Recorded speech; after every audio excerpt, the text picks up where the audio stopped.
ಮಧ್ಯದಲ್ಲಿ ವಿಶಾಲವಾದ ಪ್ರದೇಶದಲ್ಲಿ ಒಂದು ಟೀ ಎಸ್ಟೇಟ್ ಅನ್ನು ನೋಡಬಹುದು. ಇದು ಕೆಳಗೂರು ಟೀ ಎಸ್ಟೇಟಿಗೆ ಹೋಗ್ಬೋದು. ಸೊ ನನ್ನಿಂದೆ ಇಲ್ಲಿ ಕಾಣುತ್ತಲ್ವಾ, ಈ ರೋಡಲ್ಲೇ ಹೋದ್ರೆ ನಾವು ಕೆಳಗೂರು ಟೀ ಎಸ್ಟೇಟಿಗೆ ಹೀಗೆ ಹೋಗ್ಬೋದು. ಸೊ ಈಗ ಟೀಯನ್ನ ಚೀನಾದವ್ರು ಕಂಡಿಡಿದ್ರು.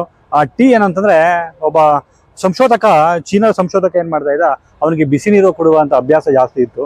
ಸೊ ಹಾಗೆ ಬಿಸಿನೀರು ಕುತ್ಕೊಂಡು ಕುಡಿತಾ ಇರ್ಬೇಕಾದ್ರೆ ಒಂದು ಮನೆಯಿಂದ ಹೊರಗಡೆ ಒಂದು ಎಲೆ ಬಂದು ಆ ಬಿಸಿನೀರಲ್ಲಿ ಬಿತ್ತಂತೆ.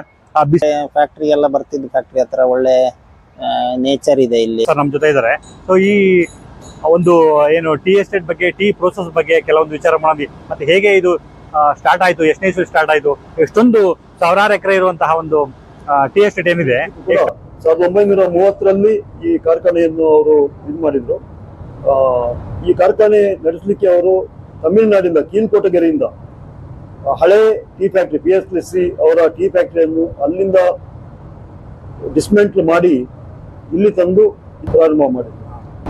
ಲೀಫ್ನ ಇಲ್ಲಿ ಹಾಕ್ಬಿಟ್ಟು 12 to 18 hours ವೆದರಿಂಗ್ ಪ್ರೋಸೆಸ್ ಇರುತ್ತೆ.